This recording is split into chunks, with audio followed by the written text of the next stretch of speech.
위원회는 국민의 권익 침해를 막아야 합니다. 부패 행위도 앞장서서 막아야 되고 공익신고자를 보호해야 합니다. 그런데 공익신고자를 제대로 보호하지 않으면서 결국 공익신고자들이 스스로 본인들의 이름을 세상에 알리는 상황까지 놓이게 됐습니다.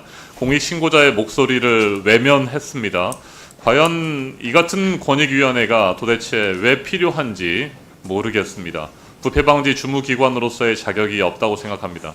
저는 국민권익위원회가 정말 부끄러움을 느껴야 한다고 봅니다. 탁동삼 방심위 명예훼손 분쟁조정팀 연구위원께 좀 질문 드리겠습니다. 발언 속으로 나와주시기 바랍니다. 네. 민원 사주를 제보하셨군요. 용기가 필요했을 것 같습니다. 예, 저도 월급을 받는 직장인이다 보니까 좀 용기가 필요했습니다. 네. 관련 인터뷰 내용을 좀 보니까 인간적인 고민이나 가족에 대한 생각이 없었다면 거짓말일 거다. 비리를 폭로한다고 하더라도 영화처럼 모든 게 해결되고 해피엔딩이 되는 것도 아니지 않나라는 말씀을 하셨군요. 지금도 해피엔딩으로 끝나지 않을 거라고 하는 불안감이 크십니까?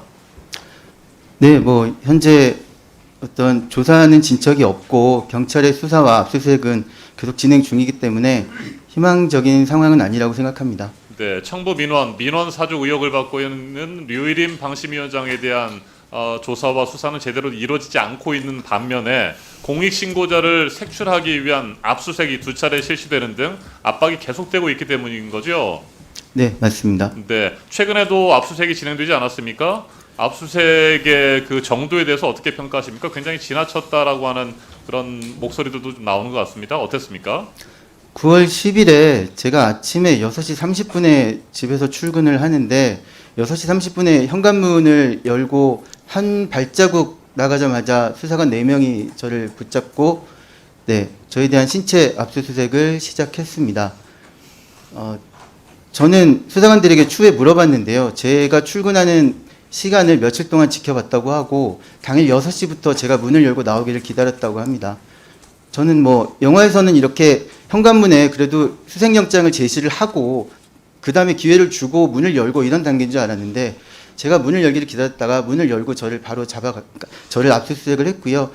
저는 가장으로서 그 순간 할 수 있는 한마디가 경찰에게 저희 아내와 저희 어린 아들이 자고 있으니 압수수색을 2시간만 미뤄달라라는 얘기밖에 할 수 없었습니다. 그리고 경찰이 그걸 들어줬을 때 굉장히 불합리한 압수수색임에도 불구하고 저는 솔직히 고마움을 느꼈습니다. 그리고 그런 고마움을 느낀 제 자신이 추후에 굉장히 비참했습니다. 그리고 경찰이 그 후에 저의 그 사무실 자리와 제가 부서를 옮겼는데 이전에 있던 부서의 그 사무실과 그때 같이 있던 직원의 PC까지 모두 압수수색을 했습니다. 당일 전체적으로 저희 사무실과 저희 직원들 집을 통해서 총 40명 정도의 경찰들이 압수수색을 했다고 들었습니다. 네. 이 같은 상황에서 눈을 감는 것은 옳지 않다고 생각해서 제보에 나서게 됐다라는 말씀도 하셨군요. 본인 스스로를 공익제보자, 공익신고자라고 생각하시는 거죠? 네, 그렇습니다. 부패방지법과 공익신고자 보호법 상에 공직자는 부패나 비리 행위를 보게 되면 신고를 하도록 규정하고 있습니다. 제가 할 수 있거나 제가 선택해야 되는 상황이 아니라 의무적으로 법에 따라 하도록 되어 있습니다. 그래서 저는 법에 따른 의무를 수행했을 뿐입니다. 네, 그래서 공익제보를 했던 것이고 그렇다고 한다면 국민권익위원회가 그런 공익제보자를 보호해야 되는 것이 마땅한 거 아니겠습니까? 그렇습니다. 네, 그런데 보호를 받았습니까? 보호 조치나 이런 것들에 있어서 실질적으로 도움을 받지 못했습니다. 네, 국민권익위원회 그러면 보호 조치 신청을 했습니까?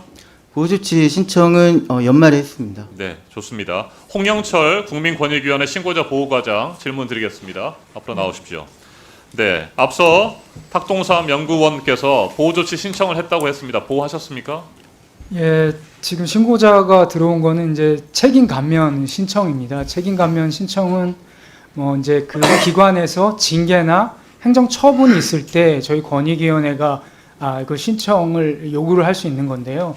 지금 이제 그 방심위에서 특별히 징계나 행정 처분이 이루어진 게 없기 때문에 저희 위원회에서 조사하고 지금 이런 거는 했지만 아직까지 어떤 액션이나 보호 조치를 취할 수 없는 상태입니다. 네, 경찰에서 2차례나 압수수색을 했고 방금 탁동삼 연구위원이 증언을 한 것처럼 굉장히 무리하게 과다한 압수수색이 이루어졌습니다. 이런 것들 통해서 또 지금 방송통신심의위원회에서 자체 감사를 진행하는 것들 모든 것들이 경찰과 감사원의 조사, 국민권익위원회 조치 자체가 공익 제보자들에게 압박이 되고 힘든 상황을 만들고 있다고 생각하지 않습니까? 그런 상황에서 국민권익위원회가 공익 제보자들을 보호해야 되는 조치를 취해야 되는 거 아니겠습니까? 근데 이제 그 신고자분들께서 들어오신 것이 책임 감면 요청이기 때문에 저희가 이제 그 책임 감면에 대해서는 그 어떤 액션이 있어야 책임 감면을 요구하는 것들은 결국은 이제 징계를 받거나 어떤 처분이 있어야 저희가 법에 따라서 그걸 요구할 수 있습니다. 그런 권한 외에 책임 감면을 신청하셨기 때문에 예를 들어 뭐 불이익 조치 금지나 아니면 또 보호 조치를 어떤 예를 들어 신분을 뭐 박탈했을 때 신분 보장을 이렇게 신청하셨으면 이제 그런 액션으로 가는데 지금 어제까지 그런 단계에 이르지 않은 상황이기 때문에 책임 감면 부분에 대해서는 저희가 이제 그런 부분을 이제 조사를 하고 기다리고 있는 상황입니다. 네, 방심위 직원 3명뿐만 아니라 뭐 압수수색 당한 직원들도 있고 보호 조치 신청이 익명으로 신고되고 또 그 140여 명이 그 공익 제보를 하고 국민권익위원회 조사해 줄 것을 요청하지 않았습니까?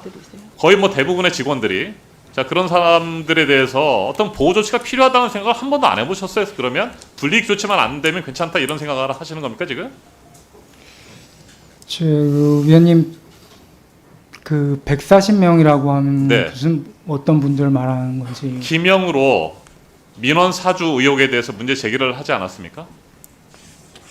제가 방심위 사실은 직원들 그 네. 보호과장인데요. 신고 부분은 제가 잘 알지 못하는 부분이고 사실 제가 여기 보호과장으로 부임한 지가 아직 한 달이 안 됐습니다. 그래서 그 신고 부분이나 이런 부분에 대해서는 사실 정확하게 알지 못하고 있습니다. 그 좀 죄송하게 생각합니다. 네, 신고자 보호를 위한 역할들을 제대로 하는 것이 국민권익위원회 신고자 보호 과장의 역할이라고 생각합니다. 공익 신고자에게 불이익 조치가 취해지지 않도록 철저하게 감시하고 조치를 취하는 것도 필요한 것이고요. 공익신고보호법 제14조 사항 보면 공익신고 내용에 직무상 비밀이 포함된 경우에도 공익신고자는 다른 법령 등에 따른 직무상 비밀 준수 의무를 위반하지 아니한 것으로 본다. 맞습니까? 예, 그렇습니다. 네, 이런 경우에 지금 방심위 상황도 마찬가지인 거죠? 지금 맞는 거죠? 어떻습니까? 그 상황은 제가 명확하게 말씀드리기가 좀 어려울 것 같습니다. 그 조항하고 매치가 되는지는 좀 검토를 해봐야 될 것 같습니다. 공익신고자에게 불이익 조치라면 어떤 처벌이 이루어지게 됩니까? 공익신고자에 대해서 이제 불이익 조치의 어떤 내용에 따라서 뭐 예를 들어 비밀보장 의무 위반, 그 다음에 신분보장 의무 위반, 그 조치에 따라서 법령에 좀 차등적으로 적용되어 있습니다. 네, 해고라든지 징계, 뭐 전보 이런 거에 대해서 3년, 뭐 2년 정도 뭐 네, 또 네, 형이 그렇습니다. 주어지는 상황이 만들어지는 거죠. 알겠습니다. 계속해서 추가 질문하겠습니다. 이상입니다.